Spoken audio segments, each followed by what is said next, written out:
My role here as a child advocate is to provide support to the families that are escaping domestic violence when they come here.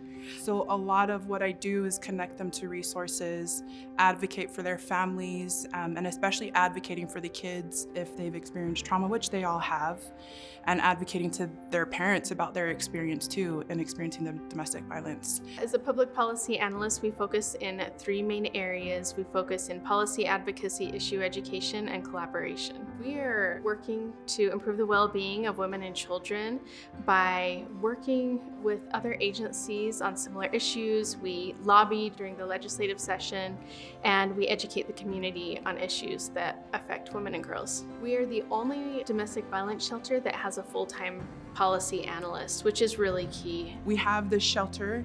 We have a lot of the programs that work with the community. I think for me, one of my favorite services is the Family Justice Center because they serve both our clients that live here and then also the larger community. And it's basically just like this one-stop shop where people can come if they've experienced family violence or interpersonal violence and seek guidance or help on how to deal with what's happened in their lives. I love that the YWCA Utah is an organization that is really holistic in its approach to promoting the well-being of women and girls. Not only do we have all of these amazing programs that we offer, but we also work in public policy. So we're making sure that we're trying to eliminate racism, empower women, we're trying to address domestic violence and sexual assault, and do what we can to make sure that these problems that our community faces don't continue to happen. What drives me the most to do this kind of work is just being passionate about equity, gender equity, race equity, and making sure that the people who aren't getting the services know about it and have access to it. The experiences and progress that makes me excited to continue this work are some of the small wins that we have during the legislature. We had some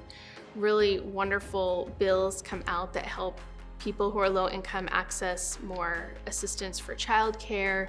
We also have a wonderful collaborative network of people who are addressing these issues, so it's not like we're doing it alone. When I first started working here, I learned a lot about trauma-informed care.